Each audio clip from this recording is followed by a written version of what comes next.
Not many people think about what happens inside a funeral home after the doors close and the last mourner leaves.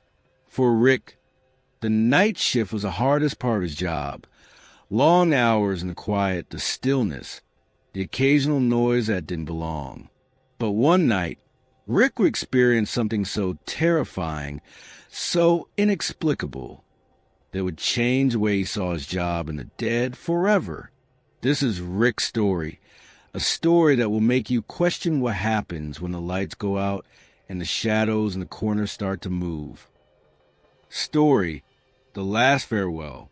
It was just another typical night at the funeral home. I had worked the night shift at Greystone Funeral Home for almost a year now. Most of the time, the job was quiet, uneventful.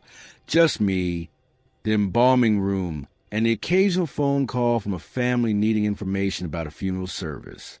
But I had always felt something was off about the building, especially after hours. The funeral home itself was an old Gothic-style building with creaky wooden floors, high ceilings, and dark hallways that seemed to stretch forever.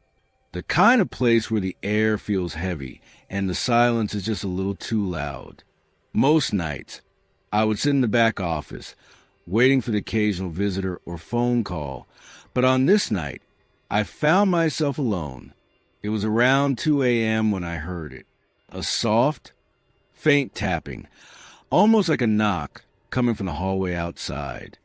I got up and checked, thinking maybe it was one of the doors rattling, but when I opened the door, there was nothing, just the empty hallway. I turned back to my office, chalking it up to the old building settling. But then it happened again, louder this time. The knock came from the embalming room. I froze. No one else was there. I checked the surveillance cameras. No sign of anyone. My heart was racing now, but I figured it was just nerves. I'd heard stories from the other employees about strange occurrences, things that didn't make sense, but nothing serious. Just rumors, right? Still, I couldn't shake the feeling of being watched. The funeral home felt colder than usual, and the hairs on the back of my neck were standing up. I decided to go check the embalming room, just to be sure. As I walked down the dark hallway, the knocking grew louder, more urgent. I opened the door, and what I saw made my blood run cold. The body on the table wasn't where I had left it. The body of Mr. Wallace, the man we had just embalmed that afternoon, was sitting upright. His eyes were open, staring straight ahead. His mouth was slightly open, like he was about to speak. But he couldn't. He was dead. He should have been dead. I stepped back, my breath caught in my throat. The room felt suffocating, and for a moment I couldn't move. Then the whispering started. It was faint at first, like a murmur, but it grew louder, clearer, as if someone was standing right behind me, breathing down my neck. I turned around, but the room was empty, just the dead body of Mr. Wallace, staring at me, unmoving. And that's when I heard it, a low, guttural voice, a whisper that seemed to come from the body itself. "Help me?" I stumbled back, my heart pounding in my chest. The body, the dead body of Mr. Wallace, spoke. His lips didn't move, but the voice was unmistakable. I grabbed the phone, ready to call for help, but when I looked back, Mr. Wallace was gone. The body was back on the table, as if nothing had happened. I checked the cameras again. No sign of anyone. No one had entered the embalming room. I was alone that night. I locked every door and stayed in my office, too scared to leave. The whispers didn't stop. They followed me, echoing in my mind. Help me? I tried to convince myself it was just stress, maybe even some kind of hallucination. But the next morning, I found something that changed everything. The body of Mr. Wallace, who was supposed to be buried that day, was missing. No one knew where it had gone. There were no signs of it being moved. The only thing I found was a note written in what looked like blood on the embalming table. Help me. I don't know what happened that night. I don't know if it was Mr. Wallace or something else that took his place. All I know is that the funeral home hasn't been the same since. And sometimes when the lights flicker and the silence stretches too long, I hear the whispers again, louder, clearer, coming from the shadows, asking for help. Days passed, but the unease never left. I tried to go about my work, but the funeral home felt different now. It was as if the air itself had changed, like something was lingering in the walls, watching me. The whispers grew louder in my mind, and the feeling of being watched never left. Every corner of the funeral home seemed darker, more suffocating. Every step I took, I half expected to see a figure in the shadows. But it wasn't just in my mind. One evening, as I was going through the usual paperwork, I heard it again, the faint knock, followed by the unmistakable sound of footsteps. I froze, my heart racing in my chest. The sound came from the back hallway, the one that led to the morgue. I tried to calm myself. Maybe it was just the wind, but as I stood there, the footsteps grew closer. And then the door to the morgue creaked open. I turned around to face it, but the hallway was empty. My pulse quickened, and I forced myself to take a step toward the door. The room was dark, the only light coming from a flickering overhead bulb. But when I stepped inside, something was different. The bodies, the ones we had recently prepared, were all accounted for except for one. The body of Mr. Wallace, the one I had embalmed just days before, was back on the table, and this time his eyes were open wide, staring directly at me. I froze. The whispers returned, louder now. "Help me! Help me!" His mouth didn't move, but the voice came from within the room, surrounding me. I couldn't breathe. I felt trapped, like the walls were closing in. The lights flickered again, and in that brief moment of darkness, I could feel his presence, like something was standing right behind me, watching. I turned to face him, and just before I could move, the door slammed shut.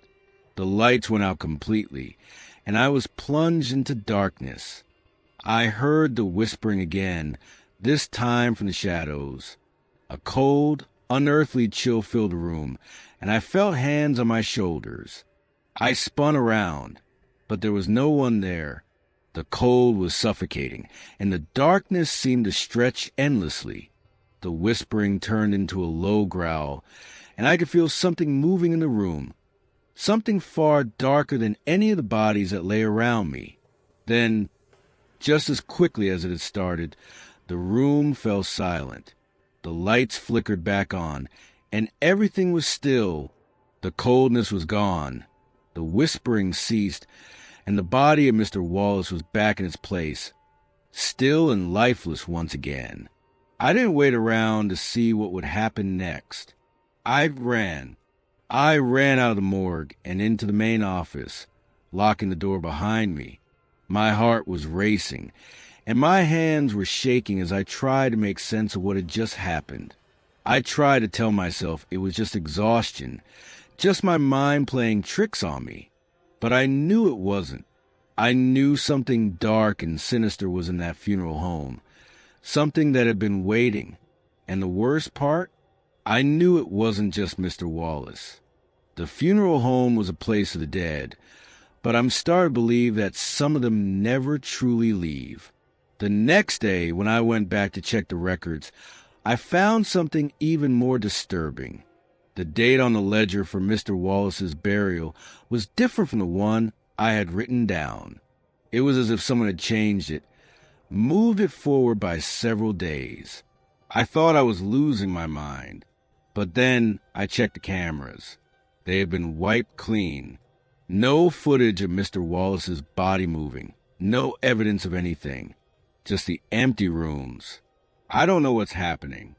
I don't know if I'm still living in a nightmare or if something far worse is coming for me. But I know one thing for sure: the whispers never stop. And every time I hear them, I feel the cold touch of the dead on my skin, urging me to join them. I don't think I'll be here much longer. And I'm starting to wonder, if I leave, will they follow me? Or is there no escaping once you become part of their world? I didn't know how much longer I could last. Every day felt like a struggle, but every night was worse. The whispers didn't just stay in the funeral home. They followed me home. At first, I thought I could ignore them, brush them off as figments of my imagination. But the whispers were relentless. They were in the walls, in the air, and every corner of my house felt colder, like something was waiting for me to turn around. I had to go back. I knew it. I don't know if it was the guilt or the fear, but something inside me told me I needed to see it through. I needed to confront whatever was haunting the funeral home. So, one night, when the moon was full and the air was thick with that same unnatural cold, I returned. This time, I wasn't just walking to the halls like I had done 100 times before. I was determined. I walked straight to the embalming room, to the morgue, where everything had started. The moment I entered, I knew something had changed.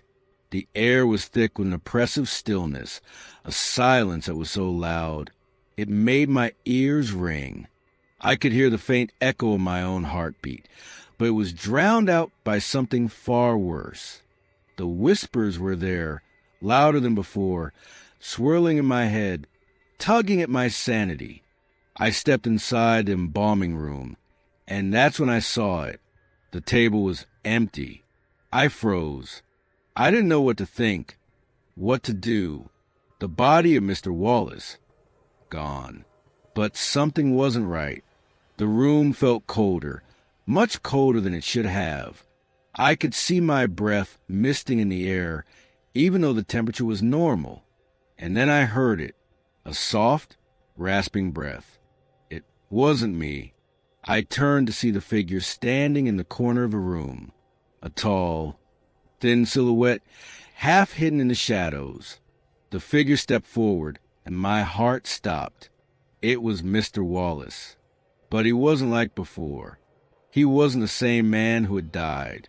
His face was twisted, his skin hanging loosely from his bones, and his eyes, they were hollow, black pits, sucking in the light. His mouth stretched into a grotesque grin, one that shouldn't have been possible for a corpse. "You open the door, Rick," he rasped, his voice a low, guttural growl. "And now you're mine." I tried to back away, but my legs wouldn't move. I was paralyzed, trapped in a room with this thing that was no longer human. The whispers grew louder, a chorus of voices, all calling my name. They came from the shadows, from the walls, from the very floor beneath me. "Help me! Help me!" The voices echoed, overlapping each other, all coming from the dead who had been trapped in this place. They were angry. They were hungry. "Join us, Rick," Mr. Wallace's voice continued. "You're one of us now." The temperature in the room plummeted, and I could feel the darkness closing in. I knew what I had to do, but I couldn't. I couldn't move. I couldn't breathe. Suddenly, the room seemed to shift. The walls seemed to stretch. The shadows deepened, and everything around me felt like it was closing in, like the very room itself was alive, swallowing me whole. I could hear the whispers in my ears, now more like screams, telling me to give in, to accept what had already been done. I had to get out. I had to leave. But when I turned to run, the door slammed shut with a deafening bang. I tried to force it open, but the door wouldn't budge. The room was suffocating, and I could feel the presence of dead around me. Their eyes were on me, their bodies cold and stiff, reaching for me from the corners, dragging me back into the darkness. In the distance, I saw the figure of Mr. Wallace again, but now he wasn't alone. Other figures stood with him, their faces twisted in agony. The dead had risen, and they were coming for me. "You can't run, Rick," Mr. Wallace hissed. "You're already here with us. You've always been here." I woke up on the cold, tiled floor of the embalming room. The lights flickered above me, and I could hear the soft hum of the machines. It was silent, too silent. When I got to my feet, I checked the cameras, but there was no sign of the figures, no sign of anyone. The place was empty, the graveyard still, but I could feel it. I could feel them watching me. They were still here, waiting. I tried to leave again, but something inside told me I was never going to be free. That door I opened wasn't just for Mr. Wallace. It was for all of them. And once you're inside the walls of this place, you never truly leave. Now, every night when I walk the halls, I can hear them. The whispers, the voices, calling me back. And I know sooner or later they will come for me. They always do. Days turned into weeks, but the feeling never left. Every time I closed my eyes, I could see them, the figures in the shadows, their hollow eyes following my every move. I tried to go about my day, tried to pretend everything was fine, but I couldn't escape it. The whispers, they were always there, in the walls, in the air, in the very corners of my mind. I thought about quitting. I thought about leaving the funeral home for good, but deep down, I knew that wouldn't solve anything. The dead were never truly gone. Not here. They lingered, watching from the darkness, waiting for the next soul to cross their path. One night, when the full moon was high and the wind howled outside, I received a call. It was late, too late for a routine inquiry, and it came from a number I didn't recognize. I hesitated before answering, but when I did, all I could hear was a faint, raspy voice on the other end. It sounded like it was coming from far away, echoing as though the speaker was deep underground. "Rick, come back." The voice was chilling, familiar, yet I couldn't place it. I wanted to hang up, but something in the voice stopped me, made me stay on the line. "You open the door, Rick. You can't leave now." My breath caught in my throat. The voice was unmistakable. It was Mr. Wallace. But how? I had buried him. He was supposed to be gone. I tried to speak, to demand an explanation, but the line went dead before I could say a word. The whisper started again, louder this time, more urgent. I could hear them, calling to me, taunting me, telling me to come back. It was like they were inside my head, pulling at my thoughts, digging into my mind. They wanted me to return to the funeral home. I couldn't resist. I didn't know how, but the compulsion was too strong. I grabbed my coat, left my apartment without a second thought, and made my way back to Greystone Funeral Home. The night air was thick with fog, and the streets were eerily quiet. I felt like I was walking in a dream, each step pulling me deeper into the nightmare. When I arrived, the funeral home was silent, too silent. The door creaked as I pushed it open, and the smell of death and decay hit me immediately. The hairs on the back of my neck stood up. I could feel them. The dead were here, watching, waiting. I walked to the hallways, each step echoing in the silence. The air felt colder with every passing moment, and the whispers grew louder, more insistent. I made my way to the embalming room, where it all began. The room was dark, but as soon as I stepped inside, the lights flickered on, revealing the table. There was someone on the table. It was Mr. Wallace. His body was no longer decayed, no longer the skeletal form I had seen before. He looked almost alive, his skin smooth, his eyes wide open, staring directly at me. His mouth opened, and the whispering came again, louder than ever. "Join us, Rick. You're one of us now." I wanted to scream, wanted to run, but I couldn't move. My legs were frozen, my mind racing with terror. I looked around the room, and that's when I saw them. More bodies, more figures standing in the shadows, their eyes fixed on me, their movements slow and deliberate. I stepped back, but my foot caught on the ground, sending me sprawling to the floor. The figures closed in, their eyes never leaving mine. The whispers filled my ears, growing louder, surrounding me, drowning out all other sound. "Join us, Rick. Forever." The room seemed to close in around me, the walls moving, shifting, bending. The figures were getting closer, their hands outstretched, their cold fingers brushing my skin. And I knew in that moment that there was no escape. The door I had opened had led me here, to this place of darkness, to this place of the dead. The last thing I remember is their cold hands gripping me, pulling me toward the table, and then everything went black. I don't know how long I've been here. It feels like time doesn't exist anymore. The funeral home has become my prison, and the dead are my companions. I see them in the shadows, their eyes watching, waiting for the next soul to join them. The whispers never stop.